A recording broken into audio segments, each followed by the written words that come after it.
Chicago's essential storyteller, WVON. The views expressed on our programs are not necessarily those of WVON, Midway Broadcasting Corporation, or our participating sponsors.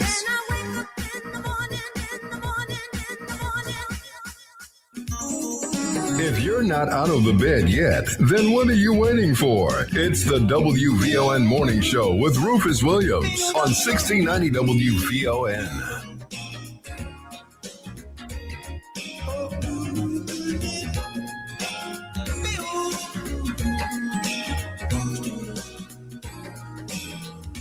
Every day you're walking by and I can see how you shine. Here I am alone with nothing but a dream that you are mine. Just exactly what I'll do, I don't know, baby, but I gotta find a way to reach. Tell me what I gotta do to get to your house. Tell me where I gotta go to be with you. Tell me what I gotta say to speak to your heart. Tell me what I need to know tonight.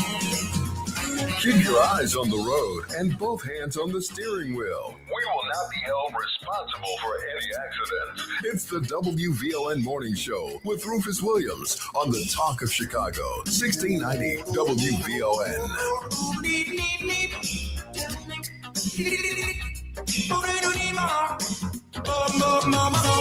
The Audio Genius. Get in on the conversation with Rufus Williams and the Morning Show at 591-1690. We are the Talk of Chicago, 1690 WVON.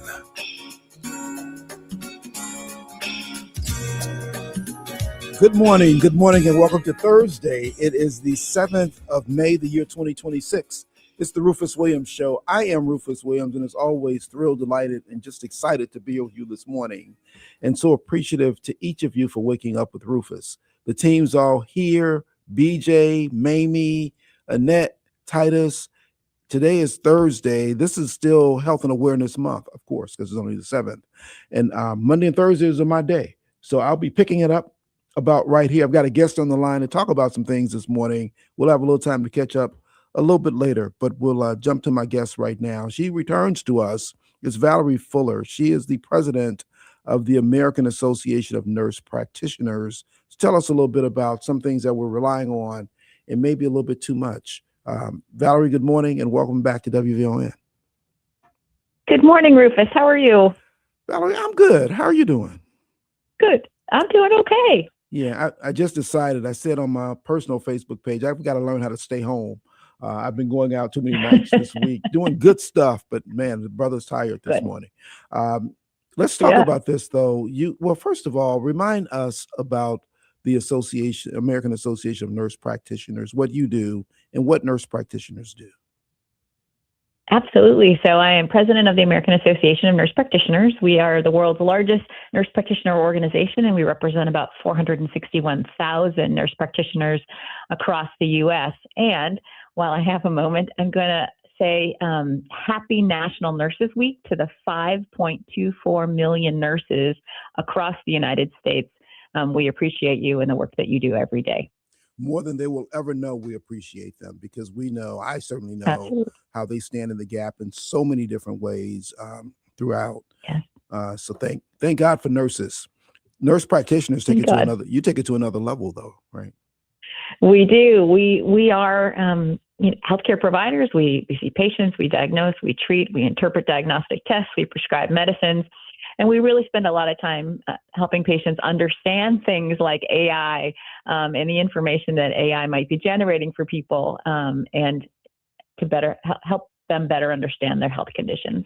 Well, let's talk about that because we do in this day and age rely on AI quite a bit. We do. Should we? in this case? Well, it's interesting. We did a survey late last year asking that very question. And we know that Americans are using the internet and AI more than ever for health information. But what was interesting in the survey was that confidence is actually quite low. Only about 12% of people trust online information, and only about 5% trust AI tools. And some of that is with good reason. We had some information from one of these large language models that showed that sometimes AI actually hallucinates. And they, while they can sound very authoritative and informative, in one study, it actually made up an organ that doesn't exist in your body. So there's good reason to have some healthy weariness about it. Yeah, what should people do? I mean, because obviously what we're talking about here is health, and if you get a wrong diagnosis from any place, it can have some really severe consequences. So this may be why there's such a small percentage of reliance on AI information. Yeah, and the thing I like to tell people is AI can be a helpful starting point. But it really can't replace the conversation with your nurse practitioner who understands your health history, understands the needs, and the context that you get from speaking to someone. So use it. And the other thing that I always tell people is be sure you're verifying the source. Often, if you do a search within AI, you'll see these little gray or whitish bubbles that pop up with a citation. Click on that. Look to see what it's using as a source, because that's really important. Where is it pulling its information from? But again, talking to a provider is a better way. Bring that information to your provider and work it out together. You can talk about it and whether it's accurate or not. Yeah, that's good. And you're also teaching us about AI, because those little bubbles are there, which give you the source of information as well. Yes. To know and go deeper and go further into what that is. Are there any spaces though, Valarie, where healthcare information from AI is more accurate than others? Is there anything that they are good at that we can rely on? Yeah, I would say professional organizations, AANP, I'll say, is one of them. But also, if you think about some of the larger medical organization or health systems, they often have websites with patient information sites on them. And those, the government sites, historically, I think were a little more accurate. Perhaps now they're not quite as reliable because they're not being updated as frequently. But those are also a starting point, some of the .gov sites. But anything .edu tends to be a reliable source and a good place to start. And, it's interesting.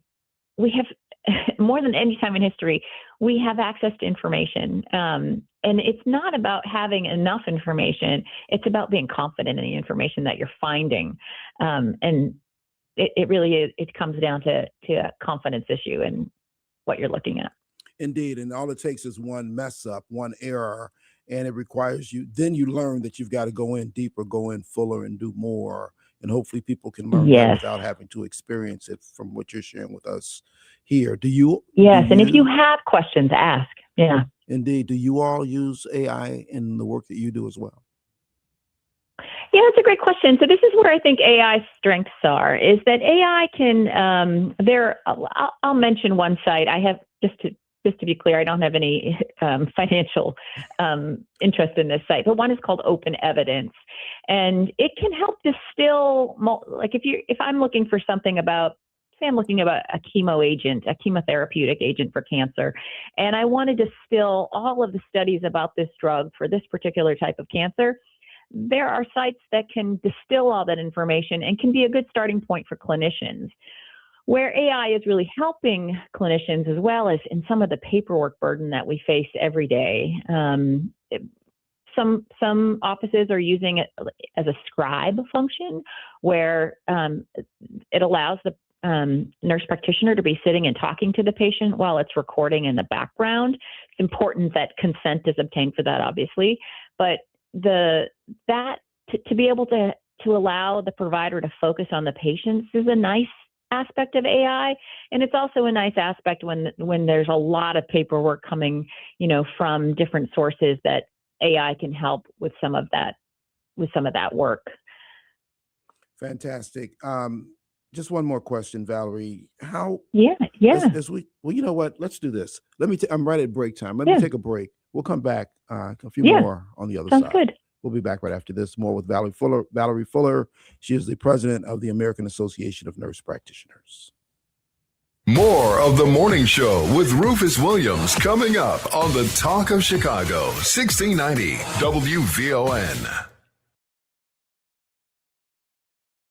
Hi, I'm Lori Smith, host of Meeting the Moment. WVON, in partnership with the Chicago Community Trust, developed Meeting the Moment to amplify the voices of nonprofits across Chicagoland, giving them the communication tools they need to expand their reach and turn awareness into action. Right now, our communities are facing real challenges, from economic uncertainty to public safety to access and equity. But in the middle of it all, there are organizations doing the work quietly, faithfully, powerfully. With Meeting the Moment, we'll have honest conversations about the issues shaping our region and, more importantly, the solutions happening on the ground. And each week, we'll feature a Chicagoland nonprofit making a difference. You'll hear their story and find out how you can support their work. Because Meeting the Moment is about more than just awareness. It's about impact. Join the Meeting the Moment movement, a program designed for the doers. For more information, visit WVON.com/Meeting the Moment. Listen every Saturday at 12 noon, right here on WVON 1690, the Talk of Chicago. Let's meet the moment together. Powered by the Chicago Community Trust.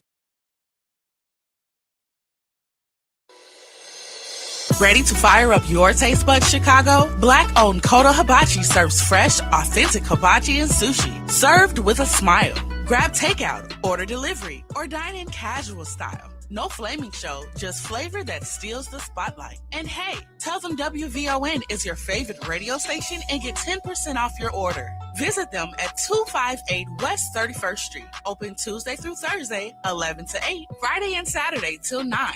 Sundays till 7. And don't forget, tell them WVON is your favorite radio station and get 10% off your order. Kodo Hibachi, where flavor meets culture. Need a reason to visit Wind Creek Casino and Hotel? Well, here's 2,200 of them. Right now, new players get a welcome package valued at up to $2,200 in rewards, including hotel stays, food credits, and slot-free play. It's a one-of-a-kind offer exclusively for new members. Sign up and play as a rewards member to get yours, only at Wind Creek Casino and Hotel. See player services for details. Based on first day's losses from $200 up to $2,000. Must be 21 years or older. If you or someone you know has a gambling problem, crisis counseling and referral services can be accessed by calling 1-800-GAMBLER. Diabetes, high blood pressure, and family history of kidney failure. All three put you at risk for kidney disease. We are at increased risk and should get screened. This is host LaDonna Ray. Every Tuesday in May at 3:30 p.m. during our health and wellness campaign, the National Kidney Foundation of Illinois will talk with us about kidney health, treatment options, free health screenings, and more. Tune in Tuesdays at 3:30 p.m. and go get screened. Visit kidneymobile.org or call 312-321-1500.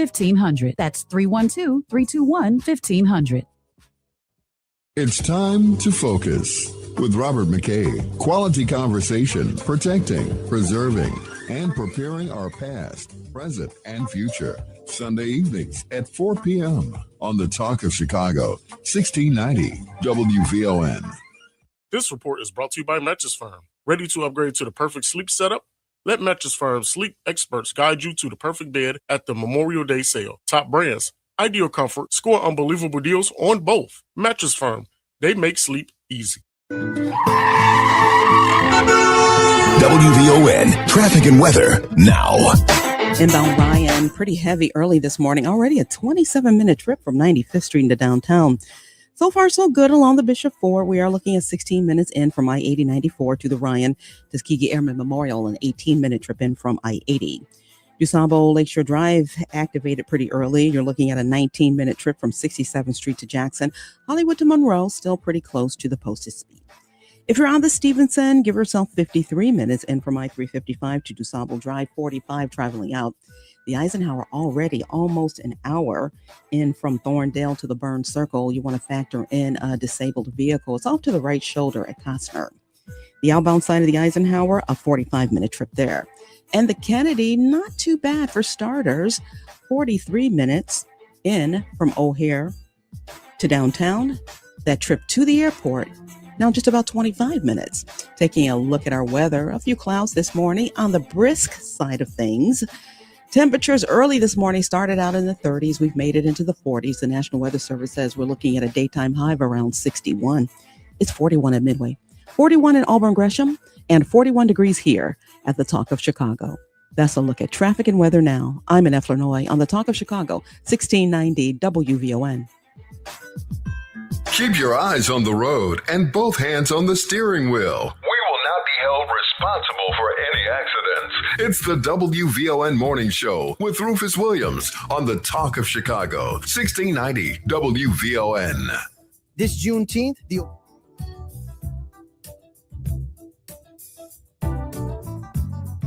Welcome back. We're talking with Valarie Fuller. She is the president of the American Association of Nurse Practitioners about AI and confidence that we may or may not, should or should not, having the information that we're getting. More than 80% of Americans say they search online for health information, yet only 12% are confident in the accuracy of the results they find, and confidence drops further to 5% for the results provided by AI-powered tools and chatbots, according to a new survey by the American Association of Nurse Practitioners. Additionally, nearly 6 in 10 Americans say they are very confident in the information provided to them by a healthcare practitioner. Valarie, what's up with these other 4 people? Why aren't they confident in the information that they're getting? That's a great question.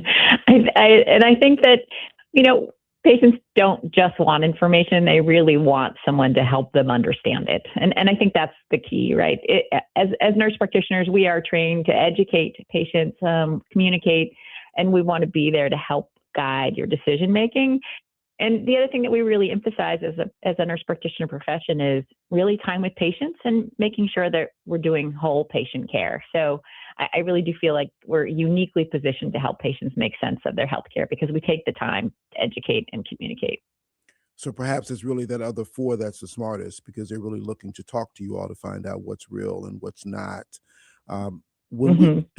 So much of what we learned about AI is like everything else. If you give it good information, then good information comes out, but it's drawing information from so many places.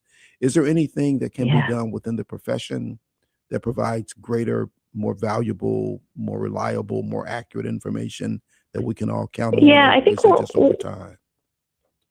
Yeah, no, it's a great question. I think we're demanding more of the AI, but it's clear that as a profession, we need to be involved in how it is evolving because it does matter. Sort of what you mentioned, garbage in to a system puts garbage out, right? But good information going into a system hopefully gets us good information on the backside. So I think it's imperative that as healthcare providers that we do know where some of this information is coming from, and we make sure that we're sitting at the table when some of the decisions are made, when it's being implemented into workflows, as part of our job. And then finally, from a more direct standpoint, Valarie, when people go into a doctor's office and maybe going to a new doctor, we've talked about and heard about this doctor shortage, which means that we're seeing more and should be seeing more nurse practitioners. You gave a number of 461,000, which is quite a lot. Is there anything that people miss when they're seeing a nurse practitioner in lieu of seeing a doctor?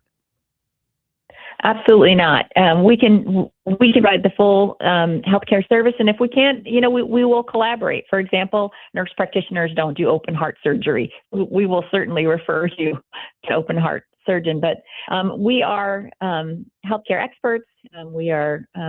We go through a rigorous education. We are nationally certified. We are licensed in the state. And, this brings up a piece that's been in the news for a bit, Rufus, about the Department of Education rule limiting federal access to federal loan funding for nursing education.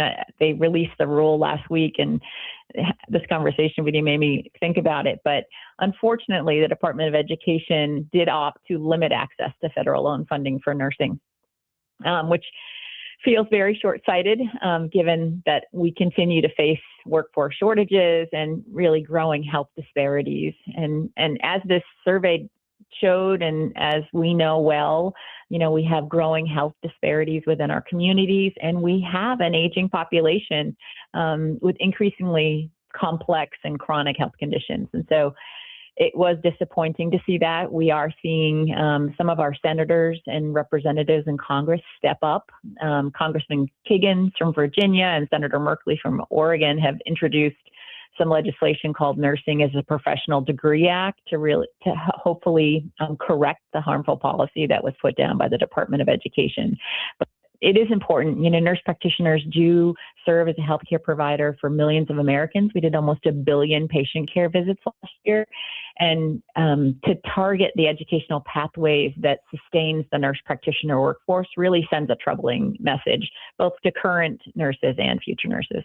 Thank you so much for elevating that. I keep wondering when we're going to hear something good from this administration, and I keep being disappointed every single morning. Yeah. But here, was there any logic, any rationale that made any sense to you why they would have done this? No. And unfortunately, they didn't really provide any data. We know that advanced practice registered nurses, like nurse practitioners, have some of the lowest default rates on loans. And what was really confounding was that the Department of Education does have a definition of what they consider a professional degree, and nurse practitioners and other advanced practice nurses meet every definition of that degree. So again, to cut our funding is really going to affect the patient, and that's what we are concerned about because, again, there's all of these existing provider shortages, especially in underserved communities, and we do serve as the backbone of primary healthcare services in urban and suburban and rural areas. And if fewer students can afford their advanced nursing education, we'll have fewer clinicians entering the workforce, and patients will ultimately bear the consequence of that. Really important. Another thing that we all need to stand up against and reach out to our representatives to talk about what's happening from this standpoint and how it will clearly negatively affect us, if not now, in the future, but now as well. Absolutely. Valarie Fuller, always appreciate talking with you. Thank you so much for joining us this morning and sharing all this important information. Thank you, Rufus. Have a great day. Yeah, but before you go, where can people get more information as well about the Association of Nurse Practitioners? Absolutely, AANP.org. And I also encourage everyone to reach out to their members of Congress and ask them to support the Nursing as a Professional Degree Act. And I'm hopeful that Congress will act swiftly and make sure that graduate nursing students have access to the federal loans that they need to provide health care to Americans. Indeed. Great way to end it. Be well, my friend. We'll talk again soon. You too. Thank you. All Bye-bye. Right. Let's find out from Annette what's in the news. We'll be back with more right after this.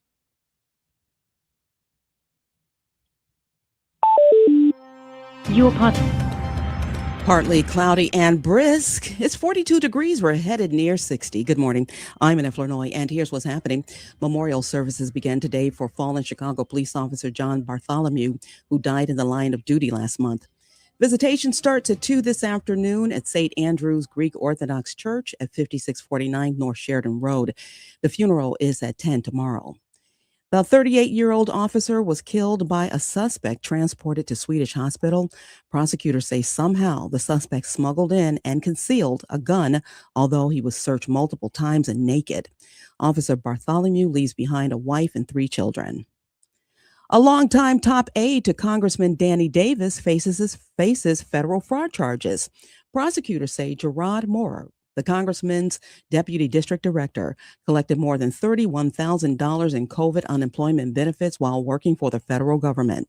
Investigators say he collected the benefits for more than a year. He now faces 3 counts of wire fraud, each carrying up to 20 years in prison. He's due in court next week. Well, Mayor Brandon Johnson is wrapping up his trip to Springfield today. Among several line items, he went to talk directly with state lawmakers to make a last-minute play to keep the Bears in the city. We already know the governor doesn't like the bill. The Bears do not like the bill. There are members in the Senate caucus, both sides of the aisle, that do not like the bill. He's talking about a bill that they presented that is still up for debate. Meanwhile, the Bears say plans for a Chicago stadium went out the window 2 years ago. The Illinois legislative session ends May 31st. And the Bulls are welcoming a top decision maker. We get more from the story from Perry Williams. New Vice President of Basketball Operations Bryson Graham was introduced yesterday to the Chicago media. He's asking Bulls fans to be patient. This is the beginning stages. All right. We've got some pretty good young players, but we know that this draft is going to be the first real layer to this foundation. Graham says he was a Bulls supporter in the 90s, and Michael Jordan was a great influence in his work ethic. He was previously in the front office with the Atlanta Hawks and the New Orleans Pelicans. I'm Perry Williams. That's a look at our news now on 1690 WVON. Traffic and weather up next. WVON News Time, 7:32. Opens to the world on Chicago's South Side. The ancestors are proud. We're WVON. This is Rufus Williams, and I've got something special for you. I am proud to announce that we're launching the Rufus Williams Travel Club in conjunction with Advantage International. Our first trip, we're staying in the United States and heading to one of the most stunning destinations for culture to cuisine. Join us October 8th through 12th as we explore the charm, the beauty, and the history of Charleston, South Carolina. This isn't your typical getaway. We're walking through history and standing where our stories began. From the roots of Gullah Geechee culture to the International African American Museum, from cobblestone streets to waterfront views. This is more than a trip. It's a cultural vibe. To find out more, visit WVON.com and click the Rufus Williams Travel Club banner. And keep listening for more details. The Rufus Williams Travel Club will turn curiosity into understanding, one destination at a time. We are WVON. Attention shoppers, after 65 years, Sid's Clothing and Hats is hanging up their hats, and you're invited to the retirement sale of a lifetime. Now through May 30th, everything in the store is on massive discount. That's every hat, every cap, and every accessory. It's our biggest sale ever, with prices you have to see to believe. Visit Sid's today at 609 West Roosevelt Road. While hats last and stock is moving fast, you'll find styles you love at prices you'll adore. Hurry in, retirement sale ends May 30th. Sid's Clothing and Hats, where style meets savings. One last time. I've tried everything to stand out at work. Donuts, a company coffee blend, even dressed as the company mascot for Halloween. There's an easier way. A ComEd facility assessment. Their engineer gave my company free insights and actions that saved us $732,000 on energy. Easy, right? Learn how ComEd can help you save at ComEd.com/facility assessment. ComEd, powering lives. Savings will vary based on customers' usage and rate. My son loves to fly kites, but my active psoriatic arthritis can sometimes hold me back. Now with Skyrizi to treat my skin and joints, I'm ready to go. Skyrizi, risankizumab Riza, a prescription-only 150 milligram injection for adults, helps with less joint pain, stiffness, swelling, and fatigue. For those who also have plaque psoriasis, 90% clearer skin is possible with just 4 doses a year after 2 starter doses.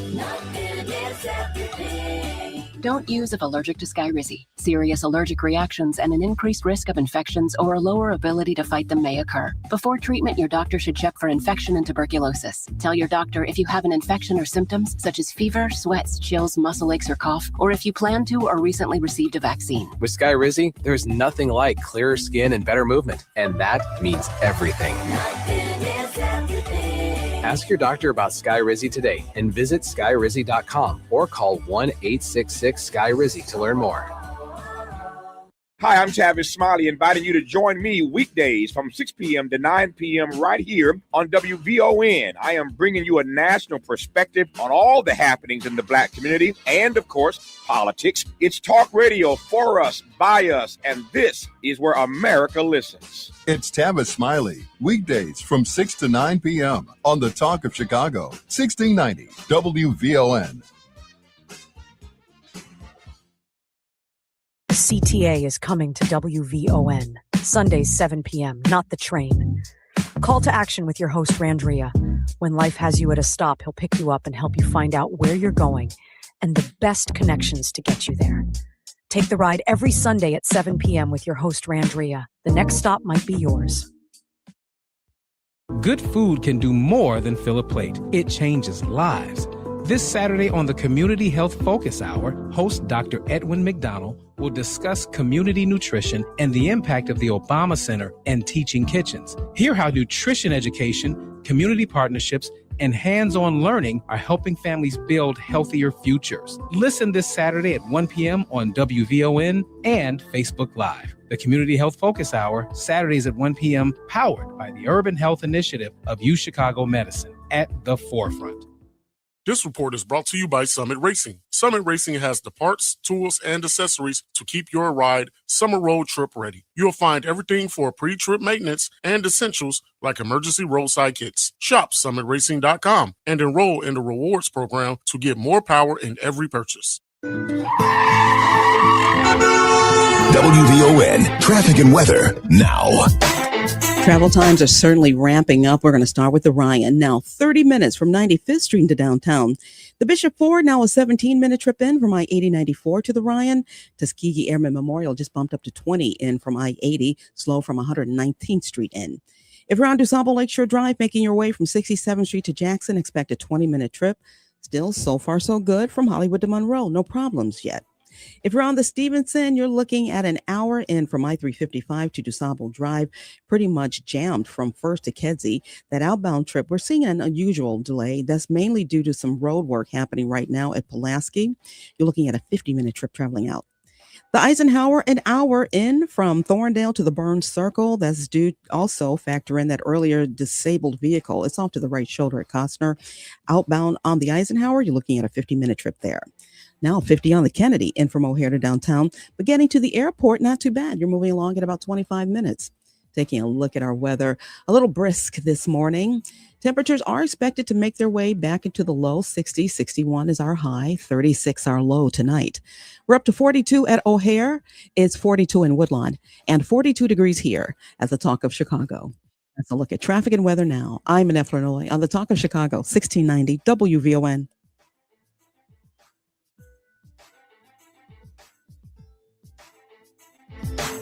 If you're not out of the bed yet, then what are you waiting for? It's the WVON Morning Show with Rufus Williams on 1690 WVON.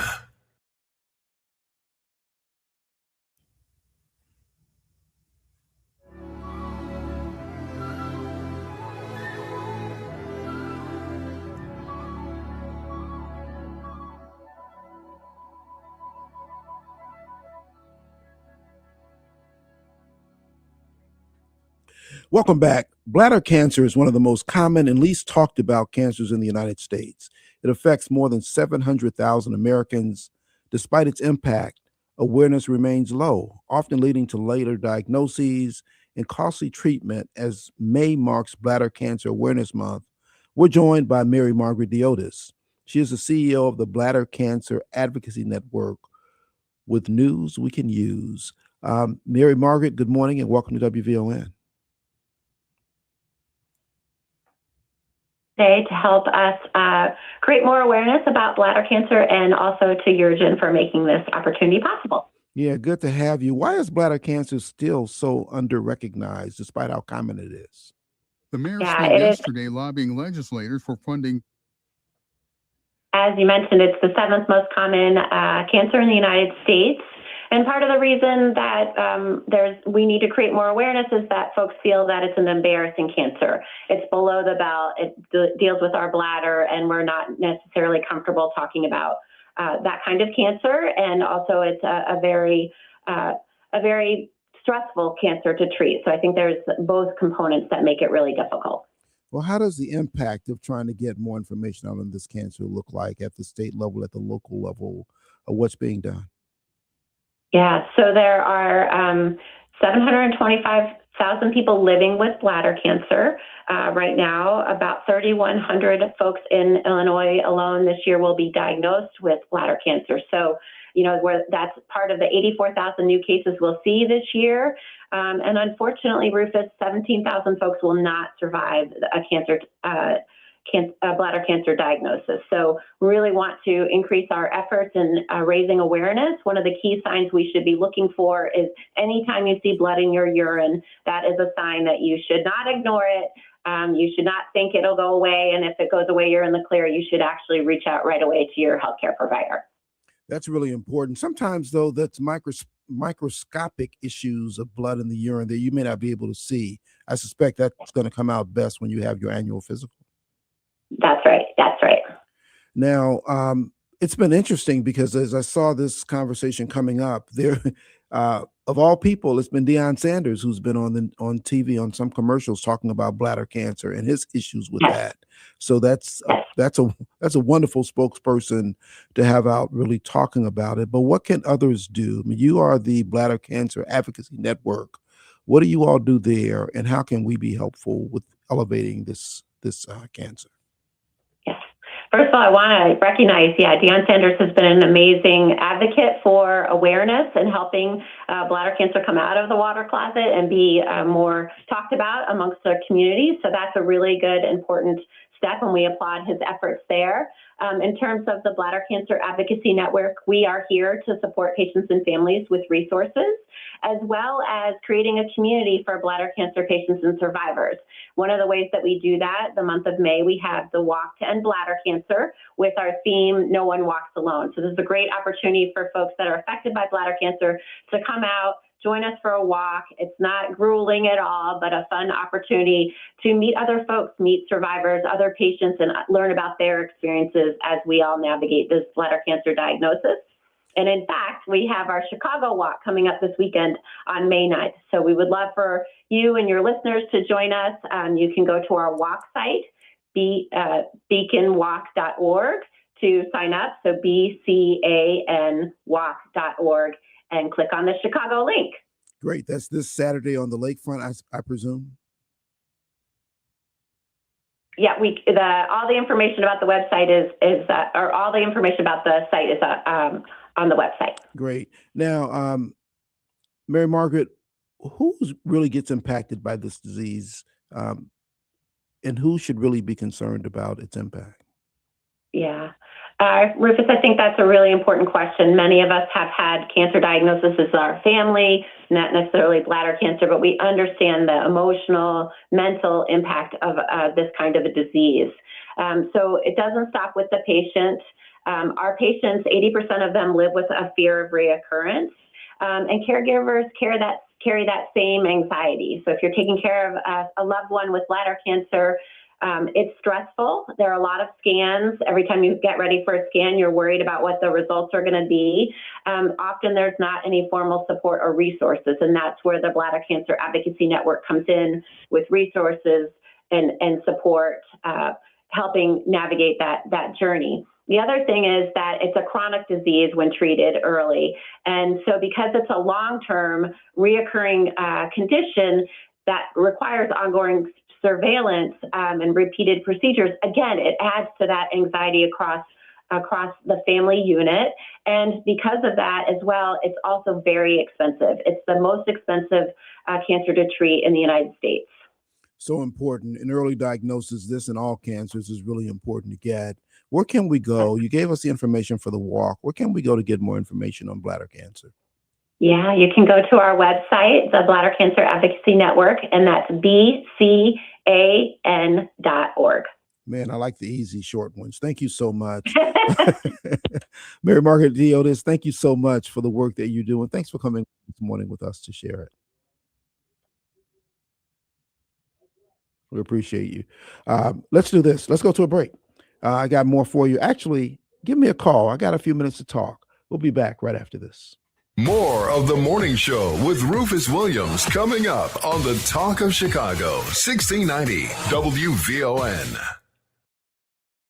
This Saturday on Meeting the Moment, we're talking leadership, alignment, and trust. Because when tough decisions have to be made, it's not just about the decision. It's about how you communicate it. I'm joined by Shannon Bennett of Kenwood Oakland Community Organization and Dr. Carolyn Day of Black United Fund of Illinois to unpack how leaders can align staff, boards, and teams without losing the people they're leading. Tune in this Saturday at 12 noon for Meeting the Moment, powered by the Chicago Community Trust, right here on the Talk of Chicago, 1690 WVON.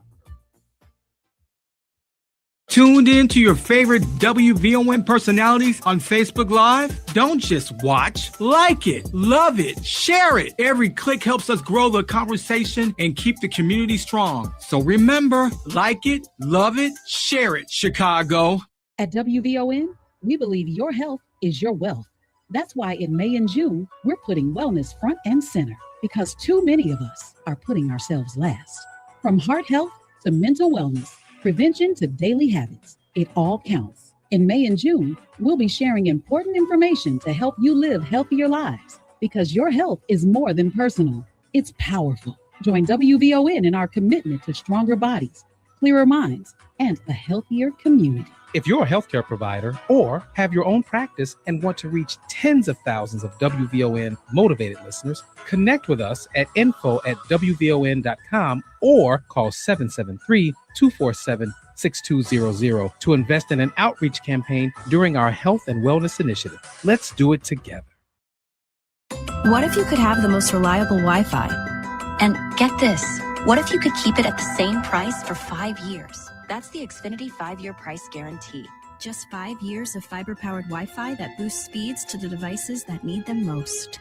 That finds and fixes problems before you even notice them. Like super intelligent Wi-Fi with a sixth sense. And that keeps you gaming in the fast lane, even when the whole family is banking on bandwidth. And here's the best part. No annual contracts, no hidden fees, and our best equipment included. Plus, get online in minutes with same-day Wi-Fi. Hey, let's face it. A lot can change in 5 years. Kids grow taller, dreams grow bigger, but your Wi-Fi, it would stay reliable and the price would stay put. The Xfinity 5-year price guarantee. Lock in your price and unlock the possibilities. Xfinity, imagine that. Select plans only. Restrictions apply. Powered by fiber. Connected to the premises by coaxial cable. Actual speeds vary. This Saturday, we honor the women who hold it all together. Join Rainbow Push Coalition for a special Saturday morning forum celebrating Mother's Day, lifting up the strength, the sacrifice, and the realities mothers face right now. From rising costs to healthcare disparities, this is more than a tribute. It's a call to action featuring use of D. Jackson, Stephen Thurston II, and the keynote speaker, Reverend Dr. Ebony D., only with music from Maurice Mahan. Saturday, May 9th at Rainbow Push National Headquarters, 930 East 50th Street in Chicago. Doors open at 8:30, forum begins at 10. Let's honor mothers and fight for a future where they can truly thrive. For more information, visit rainbowpush.org. Keep hope alive. Keep hope alive. Keep hope alive. Mama, you know I love you. This report is brought to you by Mattress Firm. Ready to upgrade to the perfect sleep setup? Let Mattress Firm sleep experts guide you to the perfect bed at the Memorial Day sale. Top brands, ideal comfort, score unbelievable deals on both. Mattress Firm, they make sleep easy. WVON traffic and weather now. New this break on the inbound side of Ryan. Look out for a disabled vehicle. It is off to the right shoulder at 63rd Street, but your travel time's just bumped up to 35 minutes from 95th Street into downtown. 17 minutes still along the Bishop 4 from I-80-94 to the Ryan. Tuskegee Airmen Memorial right around 20 in from I-80, still heavy from 119th Street in. As you make your way along to DuSable Lakeshore Drive, still looking at about a 20-minute trip from 67th Street to Jackson. Things have gotten activated on that trip from Hollywood to Monroe, now 17 minutes. If you're on the Stevenson, still about an hour in from I-355 to DuSable Drive outbound, a 52-minute trip, a little unusual, mainly due to road work right now happening at Pulaski. We're looking at some lane reduction there. If you're on the Eisenhower, you're looking at an hour from Thorndale to the Burns Circle outbound, just about 50 minutes. And the Kennedy, almost 55 now from O'Hare to downtown, getting to the airport, still a 25-minute trip. A brisk morning for you. The National Weather Service says temperatures are headed to a daytime high of around 61, tonight 36. We're up to 43 at Midway, 43 in the South Loop, and 43 degrees here at the Talk of Chicago. That's a look at traffic and weather now. I'm Annette Flournoy on the Talk of Chicago, 1690 WVON. Keep your eyes on the road and both hands on the steering wheel. We will not be held held responsible for any accidents. It's the WVON Morning Show with Rufus Williams on the Talk of Chicago, 1690 WVON.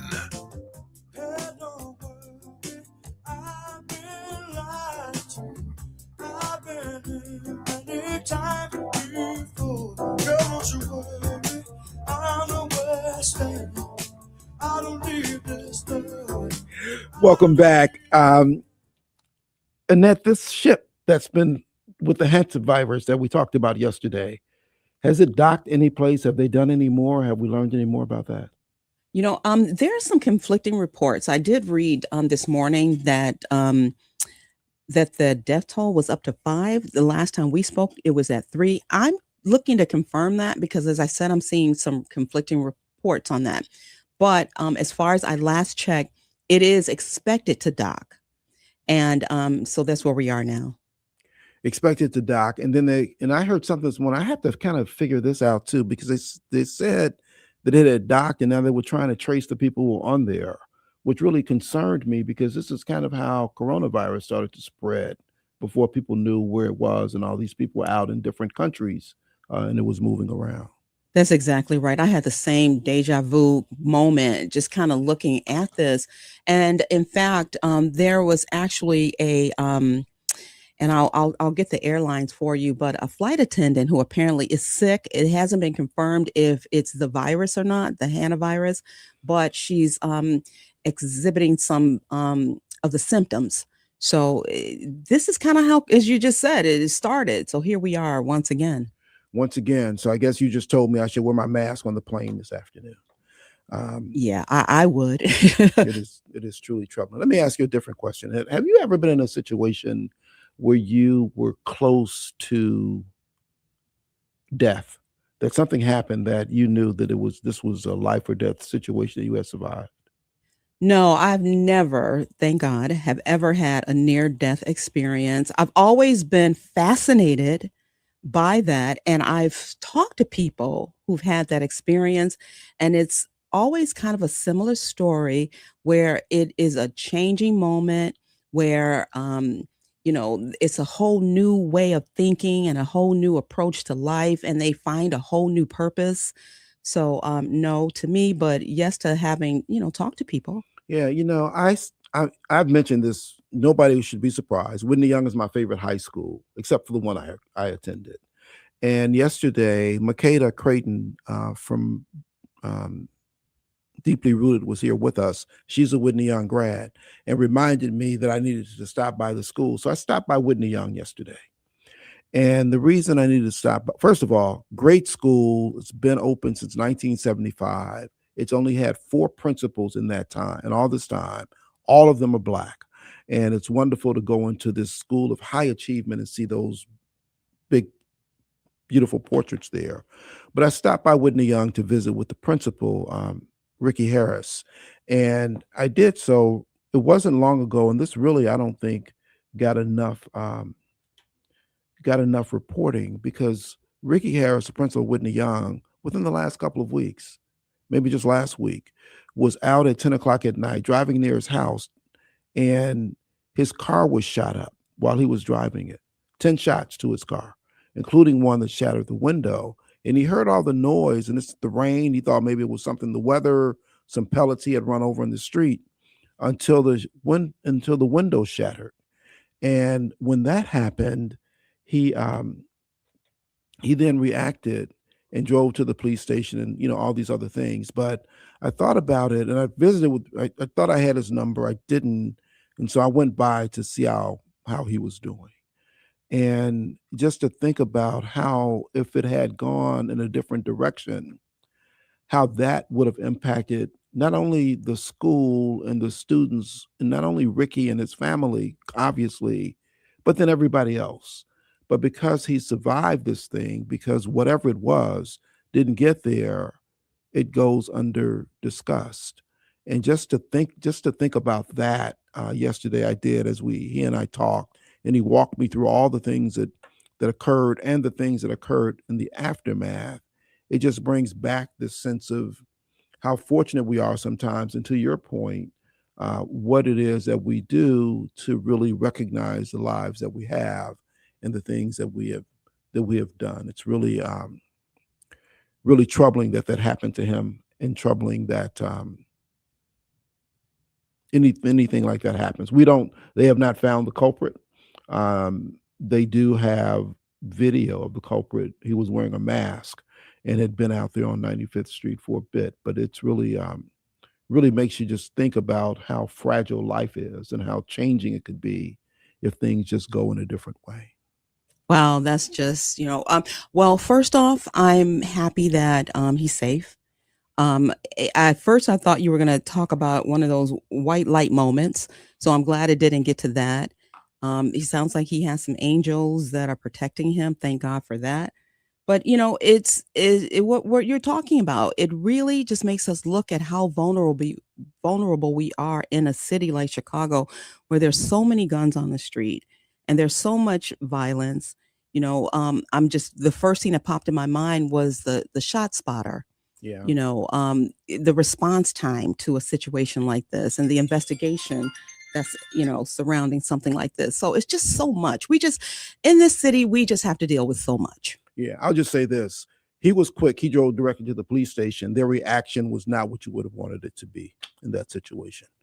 And maybe someday he will be comfortable with sharing more about it. But I'll just say it was not what it should have been. Frank, good morning. Welcome to VON. What's on your mind this morning? Yes, sir. Good morning, brother. Hold up. Man, listen to your show. Always put things on the mind and it triggers things. Good morning to you, Sister Candace, Brother Tice again, and Angel, and everyone else. Brother Rufus, I've been monitoring and keeping track of what's going on with this ship as well.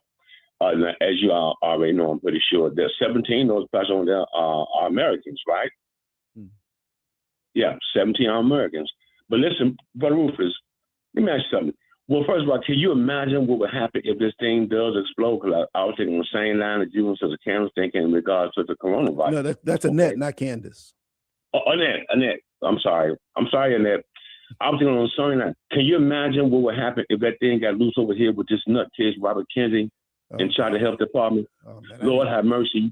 You talking about COVID, taking times 100. Okay. When we look at this kind of thing that's going on, and we look at what Donald Trump has done with the aid money going to Africa, Brother Rufus, that was held now, and now the aid epidemic is on the uprise. It's exploding. Do you think all of this is having something to do with the fact that they actually trying to affect the population of the earth? I know they're trying to affect the ground of America here in America. They're scared. That's got them scared there. But do you think that there's some kind of conspiracy? It's possible there's some kind of conspiracy that they wouldn't allow a certain amount of people to die in order to control the population of the earth if it's too populated. And question number 2 is, I know it never happened, but wouldn't it be nice if we can get Robert F. Kennedy, whether in the office or even after the term is over, get him on any of our shows? I hope wherever he goes, and we just roast this guy. How in the world can you think that you can be in charge of an administration, a field which you have no expertise whatsoever, like the sister roasted to him in Congress, okay? Try to get him on air, even before after. But do you think something's going on to affect the population of the earth with all this health stuff? Frank, I don't know if there's something going on with the population of the earth, but I don't put any conspiracies past anybody at this point in time. I think there's certainly something going on with concern around our population here in this country, and that's one that we need to really pay close attention to. There were, as I looked to the same reporting you did, 17 Americans on board the ship. They are looking to try to see people who the people on the ship had been in contact with before they got on to try to control this virus as they're still learning what it is before it gets too far. Appreciate your call. Let's jump to the news and find out what's going on in the headlines from Annette in the Black Information News. I'll have more for you when we come back after this. Partly cloudy and brisk. Temperatures headed to a daytime high near 60 on this Thursday, May 7th, 2026. I'm Annette Flournoy, and in the headlines, memorial services began today for fallen Chicago police officer John Bartholomew, who died in the line of duty last month. 2 teenagers face charges after a school resource officer's service weapon was misplaced and still missing inside a suburban high school. And Secretary of State Marco Rubio is in Rome today to meet with the Pope at the Vatican. The Black Information Network is next on the station that is Black and proud, 1690 AM WVON Berwyn, Chicago. It's 8:01.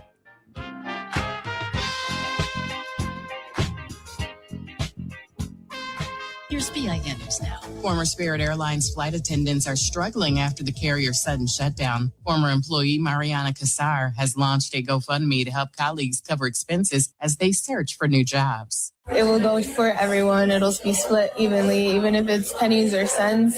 Spirit has now entered bankruptcy proceedings. Chicago's South Side leaders are urging Walgreens to reconsider plans to close the store at 86th and Cottage Grove. Black Alderman William Hall says the move would hurt seniors who rely on the pharmacy, while Walgreens cites theft and violence for the June 4th shutdown. And BET Experience Fan Fest has announced the first wave of performers for this summer's festival in Los Angeles. Mariah the Scientist headlines June 27th, joined by acts including B2K, Coi Leray, Fabulous, and G Herbo. Tickets are on sale now. Get BIN News Now on demand 24/7 on the iHeartRadio app. Here's Terry McCready. The top three candidates for Los Angeles mayor facing off this week in their first televised debate. Excuse me, but SB 79 didn't pop up overnight. So all of those things that you just said, you're in charge of. The mayor is in charge of the departments. And the mayor is the leader of the city. Black Democratic Mayor Karen Bass, Democratic Councilwoman Nithya Rahman, and independent reality TV personality and Palisades fire victim Spencer Pratt tackling several key issues. When asked about the Palisades fire, Bass blamed former LA Fire Chief Kristen Crowley for not having enough firefighters in place. Pratt said it was Bass's fault for draining the nearby reservoirs and called her a liar for claiming strong winds hampered efforts. He then went on to accuse her of allowing his house to burn down. In terms of the LAPD, Bass said she's been fighting to hire more officers and said Rahman voted against it. Former Vice President Kamala Harris is endorsing Bass for re-election. President Trump said things related to Iran are going well. I call it a skirmish because that's what it is. It's a skirmish. And we're doing unbelievably well, as we did in Venezuela, where it was rapid, over in one day. However, multiple reports are cautioning the Trump administration said talks could fall apart at the last second. Earlier, Trump issued a warning to Iran and said the bombing will begin again if a deal isn't reached. Elsewhere, Project Freedom has been paused, which was the process of the U.S. guiding vessels through the Strait of Hormuz. A federal judge in Georgia is rejecting a motion by Fulton County officials to return ballots and other materials from the 2020 election seized by the FBI in a court-authorized search earlier this year. The U.S. District Judge said attorneys representing Fulton County did not establish enough evidence to prove that the affidavit was deficient in a way that had a callous disregard for the county's rights. The judge did acknowledge the affidavit was defective in some respects by including misleading statements about the final ballot count in 2020. President Trump and his acolytes continue to allege without evidence that the county was mired in fraud. The judge opposed the county's argument that the FBI seizure of the ballots was a violation of 10th Amendment rights to administer elections. The Equal Employment Opportunity Commission is suing the New York Times on behalf of an employee who claims the company discriminated against him based on gender and race. According to the filing, the employee is a white male who alleges that he did not match the race and or sex characteristics NYT sought to increase in its leadership through its diversity actions and aspirations. I'm Terry McCready for the Black Information Network. Heart disease remains one of the leading causes of death in Black Americans. Move your body, watch your sodium, and make your heart a priority. Your health, our community, we're WVON. This report is sponsored by USPS Ground Advantage. We mean business. Business moves fast when you ship with USPS Ground Advantage. You can keep up with confidence. Visit USPS.com/Ground Advantage to learn more. Sunday, May 9th is Mother's Day, and WVON wants to help you celebrate that special lady in your life. Whether it's a mother, grandmother, and aunt, call 773-336-3456 or use the open mic feature on the WVON app and tell everybody how you feel about that special lady in your life. Your greeting will be played back on WVON, so make sure everyone is listening. 773-336-3456 or use the open mic feature on the WVON app. Happy Mother's Day from the Talk of Chicago, WVON. Tuned in to your favorite WVON personalities on Facebook Live? Don't just watch, like it, love it, share it. Every click helps us grow the conversation and keep the community strong. So remember, like it, love it, share it, Chicago. Hey, Chicago, it's Matt McGill. We had so much fun last year. We're heading back to the Chicago Blues Festival as their official radio partner June 5th through the 7th in Millennium Park. But guess what? On Thursday, June 4th, we're going to kick things off. That's me and my buddy Sir Henry Cheatham. We're going to the iconic Ramova Theater, 3618 South Austin, and we're bringing on stage one of Chicago's favorites, the one, the only, Willie Clayton. Sleeping in my bed one time. And Chicago's own, the legendary John Primer. Well, I'm rolling and tumbling, talking all out of my head. You want to join us? Then reserve your free seats now at RamovaChicago.com. That's RamovaChicago.com. Then keep it right here to WVON for your chance to win VIP tickets to the Ramova and to hear more about this year's lineup. I'll see you there Thursday, June 4th at the Ramova Theater to kick off the 2026 Chicago Blues Festival, brought to you by Mayor Brandon Johnson and DCASE, the Department of Cultural Affairs and Special Events. Primary care that's completely you. OSF Complete Care 55 Plus is personalized primary care for adults 55 and older living with ongoing health conditions. Now accepting patients in Evergreen Park. OSFhealthcare.org/CC55. When your body needs real nourishment, don't settle for ordinary supplements. At the Aloe Shop, we believe wellness starts with nature. That's why our premium aloe and nutritional products are crafted with the highest standards, pure, potent, and made to support your health from the inside out. From digestion and energy to immune support, the Aloe Shop helps you feel your best every day. The Aloe Shop at 117 East 95th Street in Chicago. Call 866-256-3747 or reach us online at thealoeshop.com. Come on in and get healthy. Now available at Living Fresh Market in Forest Park and at Pete's Market throughout Chicagoland. Hey, it's Cleopatra Draper. Join me for the Midday Show weekdays at 9 a.m. where we'll sip and spill all the tea. Do you want it hot or cold? Either way, we're serving up the flavor of the day. Weekdays at 9 a.m. right here on the station giving you what's now and what's next. 1690 WVON. Hey everybody, this is Kendall Moore, The Kendall Moore Show, getting you from your work week to your weekend each and every Friday night from 6 until 9 p.m. I get you from your work week to your weekend. Church, Tabernacle. Kendall Moore, radio for the next generation on the Talk of Chicago, 1690 AM, WVON.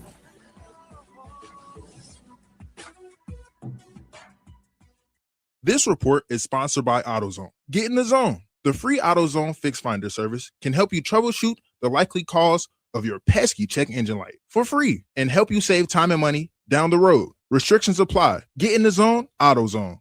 WVON is proud to be an official radio partner for the Chicago Blues Festival, June 4th through the 7th at Millennium Park. We're bringing generations together, one blues riff at a time. We gon' teach your wang dang doodle all night long. Live from the Xfinity Studios, it's the station that America listens to, WVON, Berwyn, Chicago. It's Rufus Williams on Chicago's essential storyteller, WVON. You wonder how we do it. It's just one simple rule.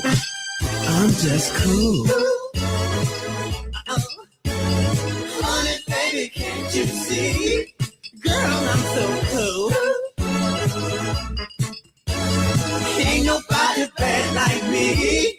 Hey. Welcome back. 1 in 4 girls and 1 in 8 boys suffers childhood sexual abuse. There are a number of issues that come as a result of this, including accelerated biological aging, which underpins these health effects, leading to early onset of major chronic diseases, usually associated with later life. We have this information and the evidence of it thanks to the work of my next guest. It is psychiatrist Frank W. Putnam, who's written a book titled Old Before Their Time. Dr. Putnam, good morning and welcome to WVON. Good morning, Mr. Williams, and thank you very much for having me on your show. And I'd like to say good morning, Chicago. Well, thank you. This is really important talk. Talk to us about the work that you've done here, what's in your book, and what the impact of these issues are on people later in life who've suffered this kind of abuse. Oh, thank you. Much of the book is based around a study that started back in the 1980s. And we call that study the Female Growth and Development Study, but it's really a study about the impact of sexual abuse on child development and then ultimately all into middle age. We started with about 90 sexually abused girls, abused they were Child Protective Service substantiated abuse cases. So this is a prospective, well-documented abuse in their cases. And we had a match group of comparison girls who were matched on age and race and socioeconomic status and whether they were in 1 or 2 parent families on the entry into the study. And we followed them for almost 40 years now. And we have looked at them both psychologically and cognitively, but also very importantly, biologically. And we looked at a lot of various biological functions like stress hormone systems, development of cognition, immune systems, those sorts of things, and followed them into, for 40 something years. And what we see is basically summed up in that title.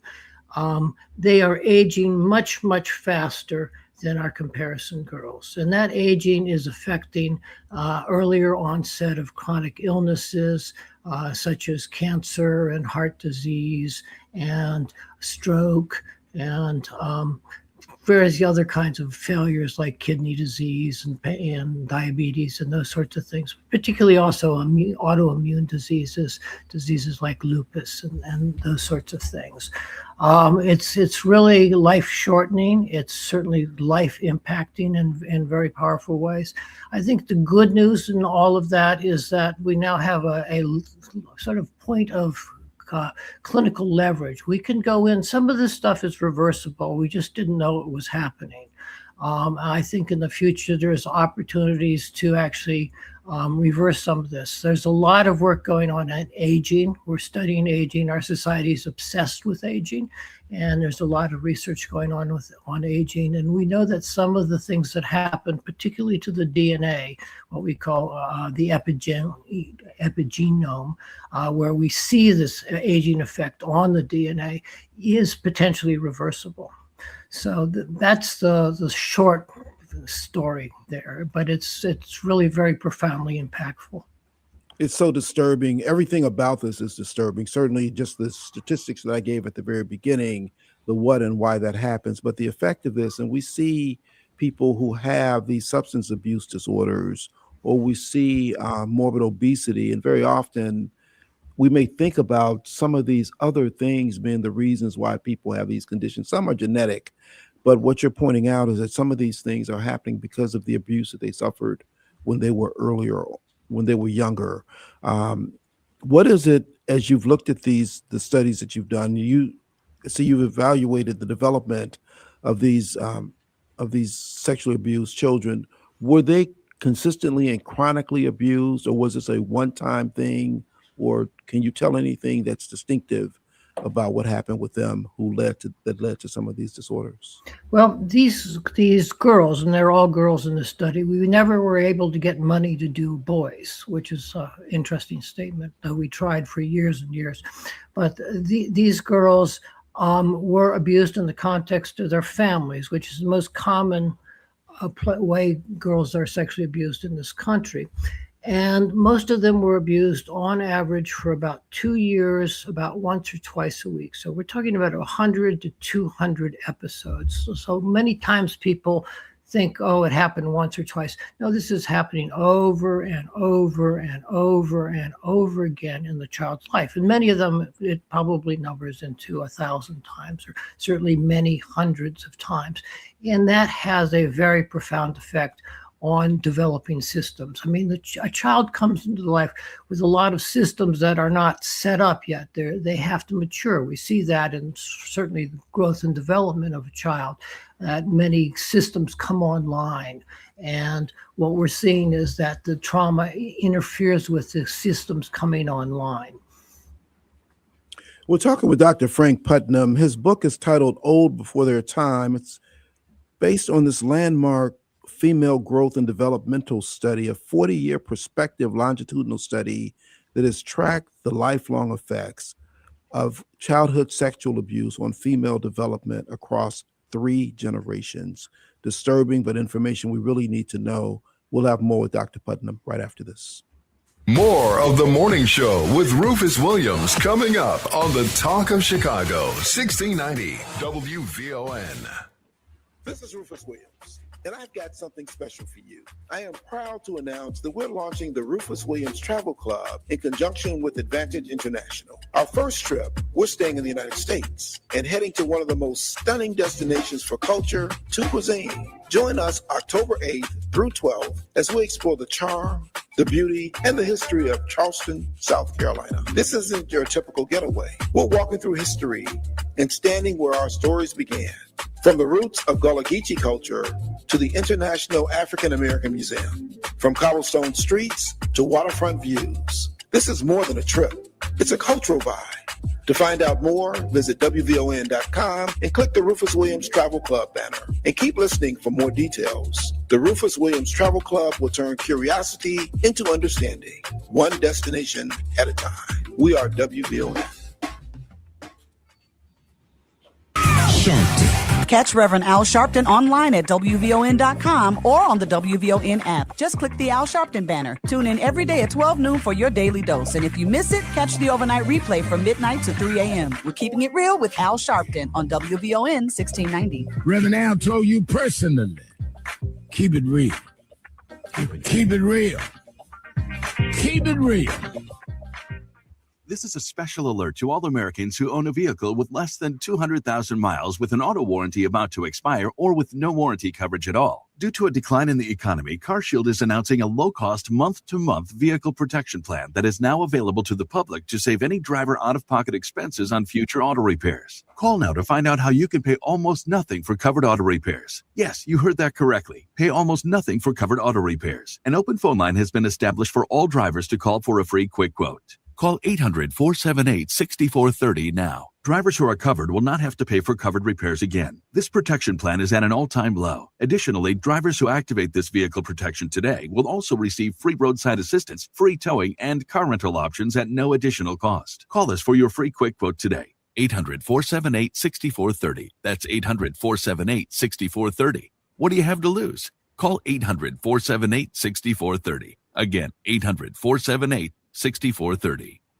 It's Matt McGill. Matt, we did want to give you a little how do you do today. I'm from McGuire. How do you do, Matt McGill? How do you do? How do you do, Matt McGill? How do you do? You may think you're upper class, but you're just a horse's. How do you do, Matt McGill? How do you do? Thank you, guys. McGuire, you're welcome. Matt McGill on the Talk of Chicago, 1690 WVON. This report is brought to you by Dell Technologies. Dell PCs with Intel inside are built for the moments that matter, like when you're finishing a big project and you can't be interrupted by an update. With long-lasting battery life and built-in intelligence, you can stay focused on what matters most. Built for you. Learn more at Dell.com/Dell PCs. WVON traffic and weather now. Inbound Tuskegee Airmen Memorial, still a 20-minute trip from I-80. You want to factor in an accident. It is off to the right shoulder. Apparently, it's in a ditch at 127th Street. The Bishop Ford, still about a 20-minute trip in from I-80-94 to the Ryan. Once arriving at the Ryan, you'll need another 33 minutes from 95th Street to downtown. Still looking at 20 minutes along DuSable Lakeshore Drive from 67th Street to Jackson, Hollywood to Monroe, now a 19-minute trip. If you're on the Stevenson, an hour still from I-355 to DuSable Drive. Outbound, still that road work happening right around Pulaski where there's some lane reduction, making that outbound trip 50 minutes.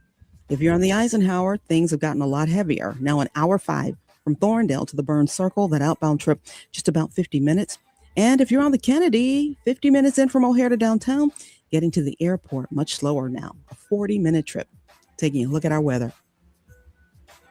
On the brisk side of things this morning, the National Weather Service says temperatures are expected to top out at around 61, tonight 36. It's 45 at O'Hare, 45 in Chatham, and 45 degrees here at the Talk of Chicago. That's a look at traffic and weather now. I'm Annette Flournoy on the Talk of Chicago, 1690 WVON. If you're not out of the bed yet, then what are you waiting for? It's the WVON Morning Show with Rufus Williams on 1690 WVON. Welcome back. We're talking with Dr. Frank Putnam. His newest book is titled Old Before Their Time, gathering findings for the first time from his landmark study in a narrative accessible to survivors, parents, therapists, medical practitioners, community leaders, and first responders on the impact of childhood sexual abuse. Dr. Putnam tells us that these biopsychosocial difficulties occur throughout their lives and into the next generations, from lower IQ scores to early puberty to higher rates of mental illness and substance use disorders, premature births, and morbid obesity. Dr. Putnam, how does this impact the ongoing generations? Can you talk about that? Yes, that's actually something that's very important to me to talk about, which is that we see this going from generation to generation. The biggest risk factor for somebody abusing their children is that they were abused as a child. Now, let me just say, most people who were abused as children do not become child abusers. What we know is it's only about 30% of those who were abused as children become a child abuser. So the vast majority do not. And that's really a very important point to make for people, because I know a lot of people have this history and they worry a great deal about it. But that 30% that's the greatest risk, that's the single greatest risk, is having been abused. The next two risks are basically having substance abuse problems and mental health problems. And of course, child abuse causes those things. So we have this family cycle of violence. That's the place to intervene with this and break this family cycle of violence. And really, we need programs that help families that with the stresses that are related to child maltreatment, also help them with all the difficulties of parenting in particular. This is one of these areas that no one wants to talk about. So your ability to even get 80 sexually abused girls to have these conversations and follow them is pretty profound. When we think about how we stop this, which is really the best method of getting to it, what is it that you would recommend that people do in understanding how and why this abuse happened in the first place? Well, I think the very first thing is to talk about it. That's and this is one of the things that you hear survivors ask for. They want the validation. They want people to understand what happened and how it's affected them, and not to dismiss this as something they should get beyond or over process. And by also talking about it, I think we diminish it by people know that this is not going to be a secret. So often this is a family secret that goes on generational after generation after generation. We saw when we looked at the girls, we also looked at their mothers and we looked at their children, that these girls have ultimately had 10, 15 years after we started seeing them. And they're just much higher rates of Child Protective Service involved in all of it, particularly sexual abuse. We have to interrupt this family chain of violence. I think the other way to do that is to really support mothers. That's where I see over and over again that they really need a lot of help. That they're just asked to do so many things in a very difficult society with all the kind of violence and stuff around us, and that we just need things that support families better, and we need to help support mothers in particular. Indeed. Thanks for that. I've got a caller who wants to get into the conversation. Robert, good morning and welcome to VON. What's on your mind this morning? Well, thanks. I was listening to the doctor. Thanks for taking my call. I was wondering, could this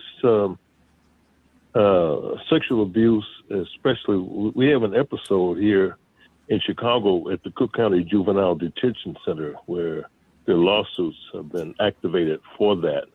And I was wondering, could that also activate a violence or gender confusion process? And also, I just heard it mentioned generation after generation. Is that a generational epigenetic occurrence with this going through generational crises with this sexual abuse? Thanks for taking my call. Thank you, Robert, for that question. Very good. Dr. Putnam? Yes. First of all, there is an epigenetic component to it. In fact, that's one of the things that we're measuring to look at the aging is actually the epigenetics. And what we know about epigenetics is it can be passed on to the next generation. So this is a case where these experiences actually change the DNA, not the sequence of the DNA, but they change how the DNA is read. So there are epigenetic effects. We haven't established that for people, but there are many animal experiments that show that what stress on the parent can be transferred to the offspring. Part of that. Yes, what we see is a complex set of factors, but particularly mental health and depression is one of the mental health problems, and also substance abuse are things that perpetuate this cycle. But if we can stop the maltreatment, and I think we will do a great deal to stop also the sexual abuse and help the mental health issues. One study, for example, estimated that about 50% of depression in women is really attributable to their histories of child abuse. If you remove that depression, half of the depression in women presumably would go away. They would. So you can imagine that, how impactful that would be alone. Doc, I have to ask you, and Renee points it out as well, if this is generational, and these things happen generationally, when we think back to the enslaved people and what happened with women and boys and everybody during that time, if this is as a generational effect, does that also help to explain some of the things that happened currently within our communities here in America? I believe that. That's definitely something that I believe. I believe it's not limited to one or two generations, that it goes back a long way. When we think about our broader society, then, what is it that from your research and what all is here, what is it that we should do differently? What is it that we should better understand? And how do we deal, cope, and stop these kinds of things from happening in the future? Well, I think the first thing we have to understand is that this is really powerfully impactful on people, and it does, in fact, affect and change their whole life. And in many ways, it makes them much more vulnerable to illness, both medical illness and mental illness, which impairs their ability to parent the next generation. And so we have this sort of chronic process going on, and we have to look for places where we can interrupt it. If we can stop a family process like that, that's sufficient to stop the family cycle of violence for the next generations, as far as we know. It's very hard to study things that are generational. I mean, I managed to study 3, but that's about as far as I can go. I'm 79 years old, and I'm not sure I can get the next generation. Well, Dr. Putnam, your work is really important and eye-opening, and troubling as it is, explains a lot of things and tells us a lot of things that we need to do for all the groups that you've spoken to. The book is titled Old Before Their Time.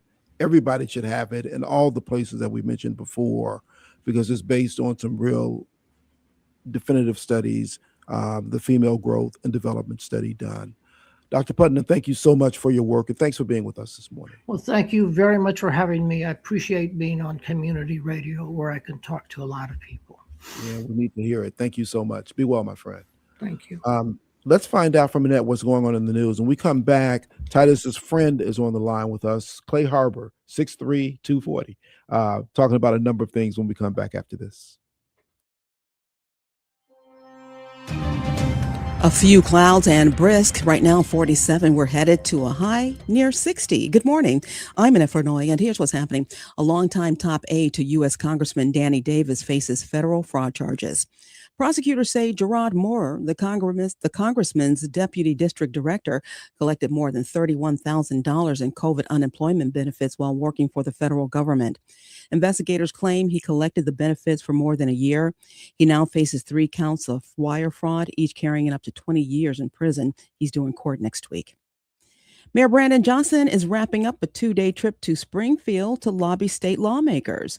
We get more on the mayor's trip from Perry Williams. The mayor spent yesterday lobbying legislators for funding for Chicago. He also blasted the proposed mega projects bill designed to help the Bears move to suburban Arlington Heights. So we have a bill that no one likes that will give potentially property tax relief to a major corporation, and you have mayors here with very limited options. The Bears say plans for a Chicago stadium went out the window 2 years ago.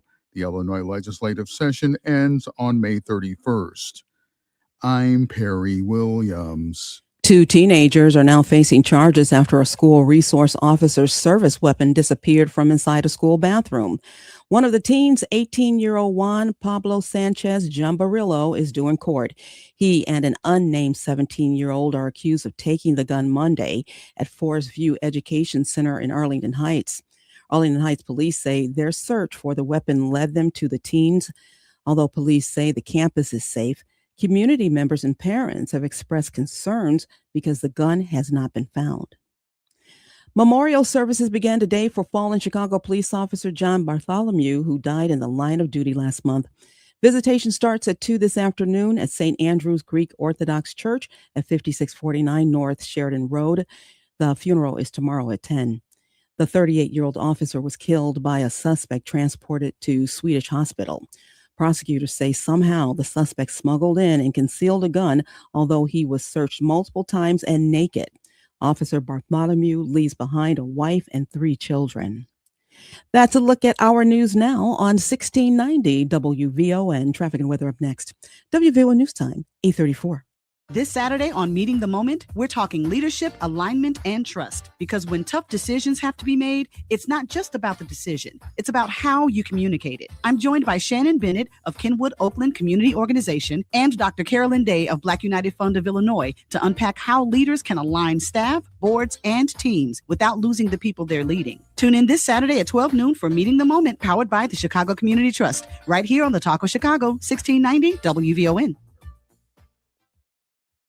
At WVON, we believe your health is your wealth. That's why in May and June, we're putting wellness front and center because too many of us are putting ourselves last. From heart health to mental wellness, prevention to daily habits, it all counts.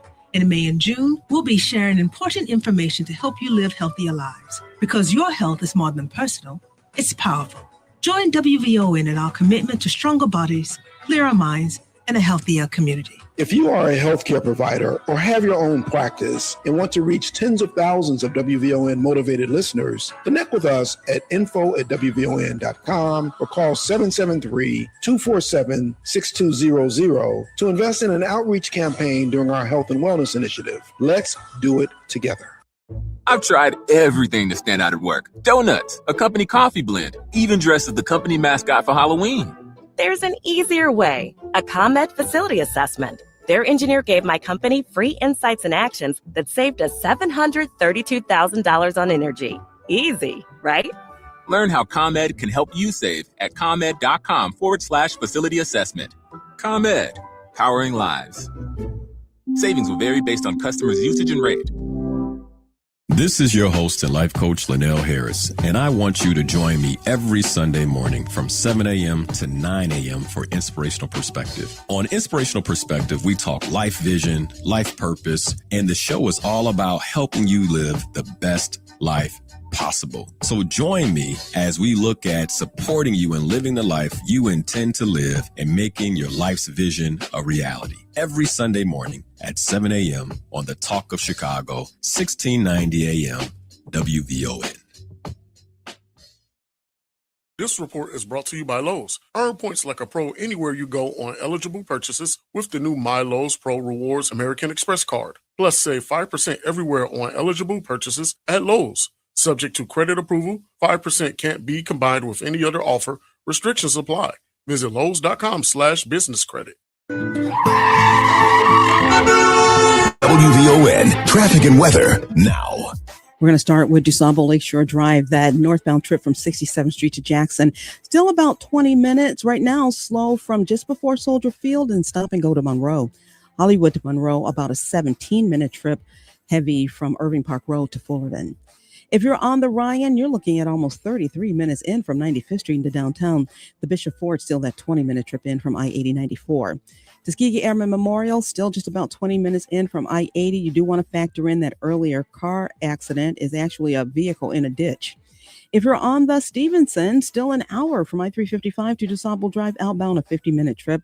The Eisenhower, just about an hour 6 from Thorndale to the Burns Circle. That outbound trip will take you just about 50 minutes. And still looking at a 50-minute trip along the Kennedy and from O'Hare to downtown. Getting to the airport, heavy and slow at 40 minutes. Brisk this morning, the National Weather Service says we're headed to a daytime high around 61. Tonight, back down into the 30s, 36. We're in the 40s right now. It's 47 at O'Hare. It's 47 in Olympia Fields and 47 degrees here at the Talk of Chicago. That's a look at traffic and weather now. I'm Annette Flournoy on the Talk of Chicago, 1690 WVON. Keep your eyes on the road and both hands on the steering wheel. We will not be held responsible for any accidents. It's the WVON Morning Show with Rufus Williams on the Talk of Chicago, 1690 WVON.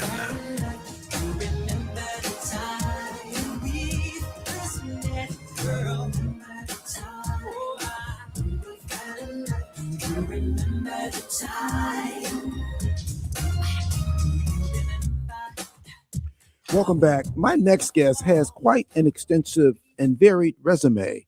His name is Clayton Lee Harbor. We just know him as Clay Harbor.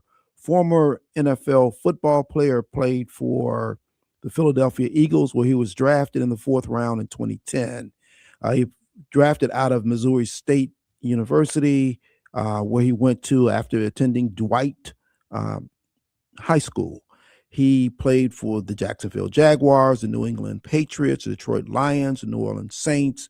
He is now a commentator for the NFL, and he was on The Bachelor and The Bachelorette. Clay Harbor, good morning and welcome to WVON. Good morning. How are we doing today? Man, we're doing good. So of all those things, how do you describe yourself? You know, that's a tough one, but I describe myself, I still identify as a football player, even though I'm washed up and I probably couldn't take a snap anymore. But, 9 years of my professional life, 4.5 in college, 4 in high school. So I played for too long to be anything but a football player in my own eyes. You don't feel like you have CTE in any way, do you? No, I don't. Unfortunately, I do have some teammates that have dealt with some symptoms. But the good news is there's a lot of emerging studies coming out on that. And now they're changing the games with better equipment and just better rule changes for the upcoming generation. So I think football's here to stay, but I think they've actually done a really good job of taking some of the risk out of the game as far as the CTE is concerned for parents that are concerned. If I let my kid play this, are they going to have some side effects here that could be, potentially very dangerous? Yeah. Would you let your kid play?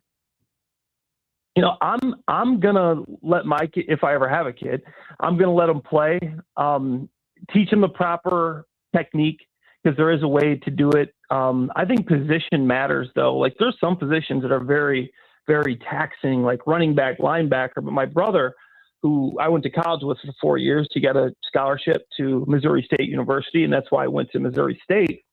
He's not letting his kid play. My nephew Luke, I go to his basketball tournaments almost every weekend. I'm a fun uncle. Call me Funkle Clay. But he's not allowed to play football. And I always tell my brother, get him in flag. Just see if he likes it, if he's good, and if he's any good, you can teach him the proper technique. Yeah, my son played flag, and when it came time for tackle, we retired him from the game.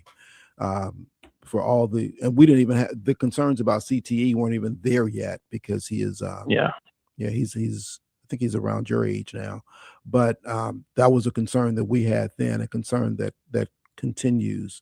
As you look at this upcoming football season, what do you think about the Bears? Oh yeah, this is what I talk about every day on the Chicago Sports Network. My co-host Ruthie Polinsky, David Haw, but the Bears, I'm excited. They do have the hardest schedule in the NFL this season, so I want people to remember that. Based off of last year's win percentage, they are the hardest. Number one, they're the most difficult schedule in the entire NFL. But I do believe in Ben Johnson. I think Caleb Williams will take a jump. I think they did sign some good pieces in free agency. I know some people are focusing on the losses. I'm glass half full, focusing on the gains. Kobe Bryant, Devin Bush, two good defensive pieces. I think Caleb Williams will take a jump, and we've already seen what Colson Loveland and Luther Burden can do in their first years. And NFL players, they take the biggest jump from year one to year two.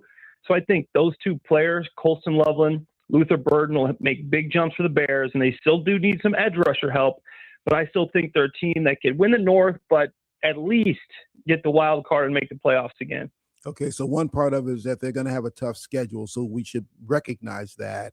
But they're also expected to have some improvements, even with the losses that they had with who's been added to the team. Oh, yeah, since they won the division, right? When you win your division, you have to play the first place schedule because you're the winner. You have to play the hardest schedule for your entire division. So every division that the NFC North plays, and that's how the NFL works, you go around and you play everybody in your division plays other divisions. So now you play their best. So you're playing the best team from every division last year. So that makes it more difficult for you to make the playoffs. NFL likes to do this.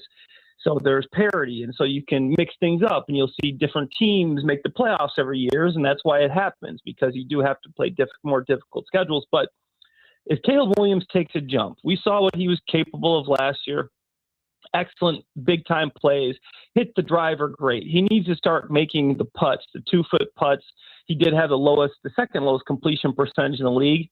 If him and Ben Johnson can get on the same page with that, I think that Bears offensive line, which is surprising to say, the Bears have an offensive line. Joe Thuney won Protector of the Year, the best lineman in football, and they can still run the football.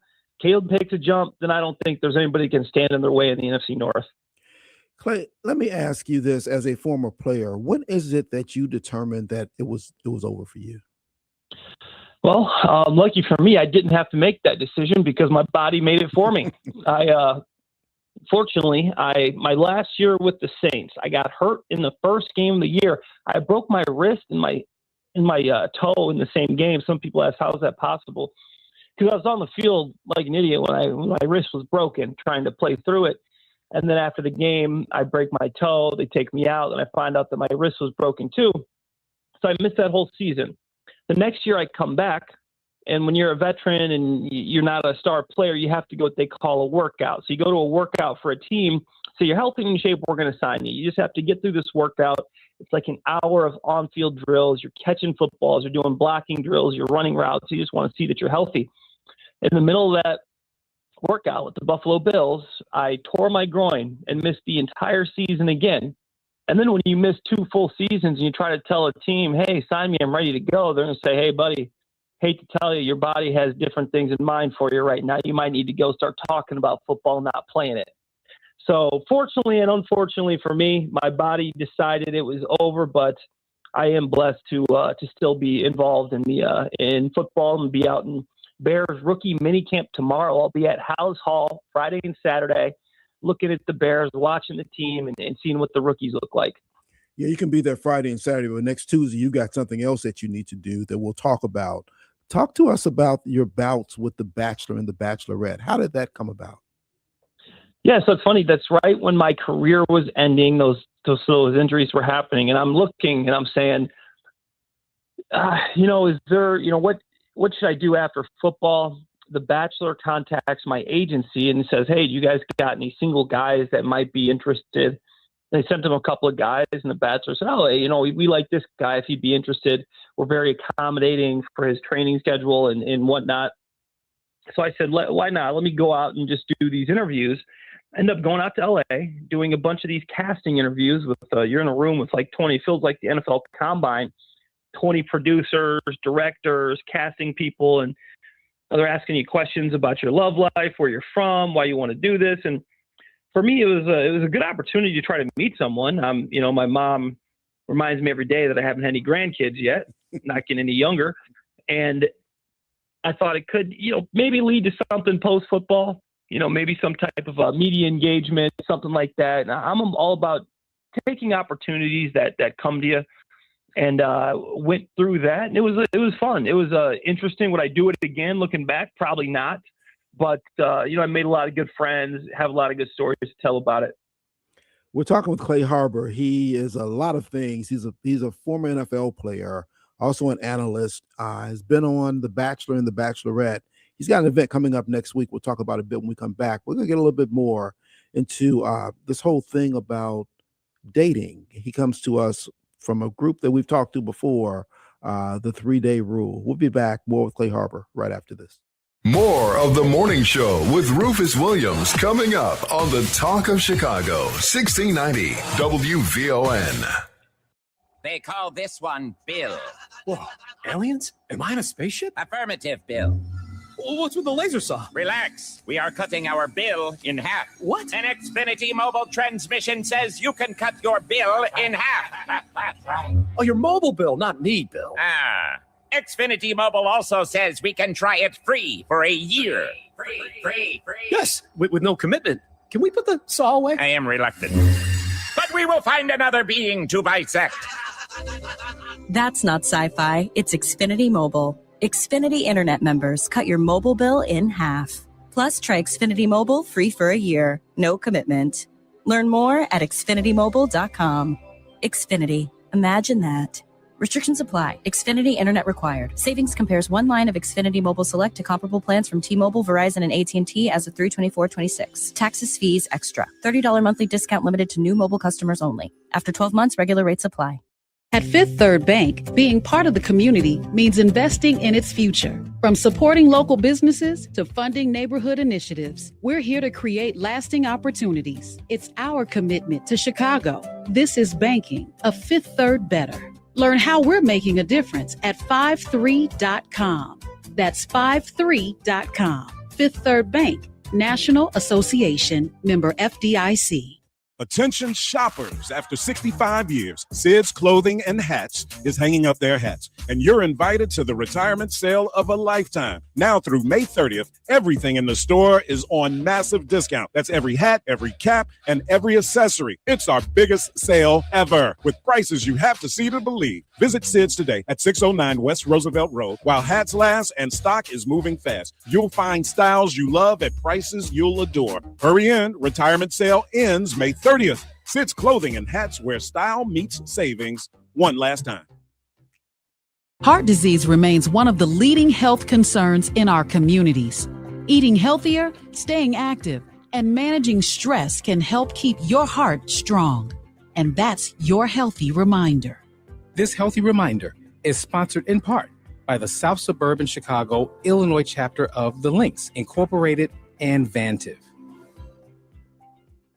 This is a special alert to all Americans who own a vehicle with less than 200,000 miles with an auto warranty about to expire or with no warranty coverage at all. Due to a decline in the economy, CarShield is announcing a low-cost month-to-month vehicle protection plan that is now available to the public to save any driver out-of-pocket expenses on future auto repairs. Call now to find out how you can pay almost nothing for covered auto repairs. Yes, you heard that correctly. Pay almost nothing for covered auto repairs. An open phone line has been established for all drivers to call for a free quick quote. Call 800-478-6430 now. Drivers who are covered will not have to pay for covered repairs again. This protection plan is at an all-time low. Additionally, drivers who activate this vehicle protection today will also receive free roadside assistance, free towing, and car rental options at no additional cost. Call us for your free quick quote today. 800-478-6430. That's 800-478-6430. What do you have to lose? Call 800-478-6430. Again, 800-478-6430. This is Kamini Khan, certified financial planner professional. For the past year, I've been on a mission to change lives and build wealth in our community. Together, we're changing the paradigm. This year, I'm back with a new series, Wealth Strategies, Money Talks. Join me every Tuesday at 8:30 a.m. on the Rufus Williams Show as we have thoughtful discussions around building wealth in our community. We'll discuss topics like investing, savings, tax strategies, retirement, and all things money. Yes, that's Tuesday at 8:30 a.m., so set those alarms. Also, be sure to check out the podcast at WVONwealthshow.com. Komini Khan is a certified financial planner professional with Optimal Planning Partners in alliance with Equitable Advisors, LLC member SIPC in Oak Brook, Illinois. For more information, please call 630-575-5046. This report is brought to you by True Green. True Green, the easiest way to get golf course quality lawn. Don't wait. Sign up at truegreen.com and get your first application for $9.95. True Green, the official lawn care treatment provider of the PGA Tour. Let the pros do the work so you can enjoy your weekend. Restrictions apply. See site for details. If you're not out of the bed yet, then what are you waiting for? It's the WVON Morning Show with Rufus Williams on 1690 WVON. Welcome back. We're talking with Clay Harbor. He's a former NFL player, NFL analyst, currently has been television star on The Bachelor and Bachelorette. Got an event coming up next week that I'll tell you a little bit about, but I'll just tell you, I'll tease you because you can't go unless you've been invited. It's a private invitation event. But Clay, what was it like to be on the set, be one of those involved in The Bachelor and The Bachelorette? What was that experience like? It was interesting. So I was on both the Bachelorette and the Bachelor in Paradise, and that's the one where you go to the beach and there's contestants from both shows, The Bachelor and the Bachelor in Paradise. But The Bachelor was interesting because it was probably, I mean, if you remember college, it was the worst house party you've ever went to because we're talking 20 guys and one woman. So you had to make the most of your time. You know, it was like an NFL locker room in there, man. If I walked in that party in college, I'm walking right out. But it was interesting because, you know, it was difficult to kind of focus on the relationship with the cameras and the boom mics and the producers around.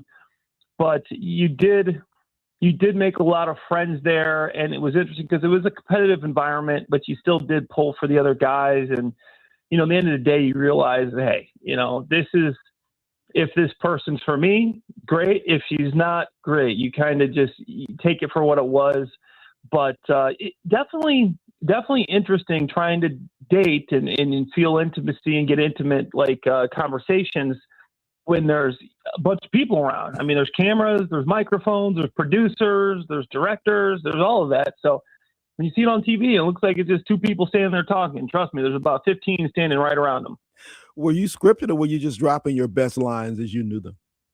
Oh, you're not scripted. It's actually reality television. They'll recommend you do some things or say something, but you know, most of that isn't good. You know, they're not trying to, no, they're trying to make TV. They want to make it entertaining. And if they ever ask you to go throw a drink in a guy's face, let's think they're probably not looking out for your best interest.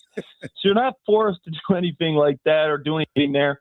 But it's actually not scripted. And the thing that is a little bit different is, I'd say the edit from what you actually see isn't exactly how it usually goes down. They'll switch some things around and make someone look more like a villain or someone look more like a hero. And, you know, just for your typical TV show type thing, you want to have a hero and a villain. Yeah. Thanks for that. It makes sense. But I don't think I don't think anybody's throwing any drinks in your face. You're 6'3", 240. So we'll kind of let that part go. You're doing a thing though with 3-Day Rule, kind of following this whole dating thing. Talk about what this Modern Love Unfiltered Fireside Chat will be. Yeah, I'm really looking forward to it. The 3-day rule reached out to me and see if I'd be interested in the fireside chat with some of their daters. And, it's something that I think, I can bring a good perspective on as a aging man who's almost 40 and still in the, the dating market myself. I have a girlfriend right now and hoping that progresses, but just, sharing my experiences. Obviously we'll have some fun with the Bachelor and the NFL stuff, but just, kind of helping people, giving them some confidence to put themselves out there, because I have seen how good relationships can be and can help people. So it's something I'm excited about. And obviously with, my history in the Bachelor, for a lot of the women in that dating ecosystem, they've probably seen me on TV, but it gets me, kind of a chance to give back and to share some of the knowledge that I've gained over the years. Is your girlfriend going to be in the room? She is not. She's got a work event. Fortunately for me, I don't think she would love to hear me talking about my dating history and the ups and downs of that. So I am thankful that she has an event, but she definitely is going to interrogate me when I get home to see everything hear everything I said when I was out there. Yeah, Clay, you better know she's going to have a spy in the room who's going to check what you tell her and whether or not that is true. Oh yeah. Yeah. It'll be like The Bachelor. I'll have to act like I'm on camera all over again. Because you will be. How did you guys meet? Me and her met the old fashioned way at a bar. Me and my girlfriend, we were just in West Loop, Chicago, and is actually on Halloween. So it's a little over 6 months now, but Halloween, and she was dressed as a cow. And I remember that was her Halloween costume. And I remember my buddies asked me the next day, "Oh, did you meet anybody?" I go, "Yeah, I met a cow last night." And they're like, "Oh, that sounds great." But, it turns out that, I've started dating that cow for 6 months now. Yeah, call her something else, Clay. Else you're gonna be. Yeah, I know. I always give her grief for that one. It's just us talking, so I guess it's gonna be. It's gonna be okay. This whole thing. You were an NFL player. You're on TV. Somebody up here said that you were handsome. How is it, and why is it that you were available all this time? What's the dating life like for someone as you've gone through life? Yeah, so the dating life in NFL, people think it's very glorified. It looks like a lot of fun. What people don't realize is, I would say probably over half these guys that are in the NFL are married really young. Because first off, when you're in the NFL, if you're worth your salt, you're not going to be able to go out and date that much, because it takes up a lot of your time. During the season, 6 months, you have no time to give towards dating, zero time. If you do, you're probably not very good, and you're probably not going to last very long. And luckily for me, I don't think I was very good at the whole dating during the season thing, which is good because I was able to last 9 years in the NFL. But the other thing that was interesting to me is I felt like it kind of attracted the wrong type of woman that kind of sees your status or your contract or something along those lines. And then the women that you would be interested in here, oh, this guy's an NFL player, like you said, 6'3", 240. He's probably a player like that. So it did keep some of the good ones away. And then when I went on The Bachelorette, I had never watched this show before. I promise you, I had no idea how many people watched it. I was so shocked when I got off the show. I'm like, I played in the NFL for years. Like, I'm used to people recognize it. I did not anticipate the recognizability that this show has. I mean, I should have. It's on ABC at 7. This is a prime time. So getting out of there, then your profile raises so much. People, now you're getting this different crop of people that are interested in you because you're on TV. So there's some negatives and positives to it, but I will say my girlfriend didn't know I was a football player. She had never seen The Bachelor, and I didn't say anything for the first few weeks we were playing. She get, why do people keep coming up to you? I've never asked you that. Like, do you know these people? Is it just from your job as a NFL analyst? And I said, babe, I got something to tell you. I was actually on a reality television show, and I did play football for a long time here, so that was something that kind of shocked her after several dates there. Well, then she was a good one to catch because she wasn't watching all the other stuff. I'll just say one thing to you, Clay, as we wrap up. Prenup. Look, it's the same thing I say to my son.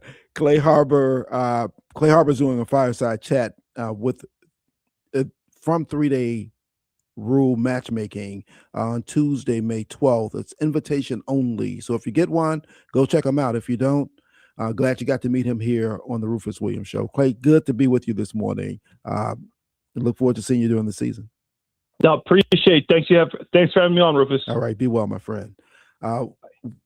We'll leave it right there for today, ladies and gentlemen. Before I go, I need to tell you, Annette has told you all morning about weather and traffic. Look, I told you about how much I paid for gas. I'm not buying any more gas. Get on Metra. Get there where you're going fast. Get there comfortable. Get there safely. 95% of the time, you're going to be on time, so you won't be late. There's a new regional day pass, $2.50. Get you through the day on CTA, Metra, and Pace. And use the Venture app. Easy to do there. Bring the whole family. Kids under 11 ride free. Skip the traffic. Get where you're going. Save money. Stop being in the gridlock. Stop paying for expensive parking. Take Metra. Get there fast and do more. Again, Annette, thank you for all the information you give us to gets us through the day. It's so needed, so necessary. And Titus, thanks for keeping all these things together because we have a lot going on in these 2 hours that we have. Ladies and gentlemen, I'll ask you, as I always do, as you go through the course of the day, you will come across people who are dealing with things that you know absolutely nothing about. So please be kind, always. And with that, Annette, tell us what's in the headlines. And T-Dub, take us home. There's a 50% chance of rain in the next hour on this Thursday, May 7th, 2026. I'm Annette Fernolian in the headlines.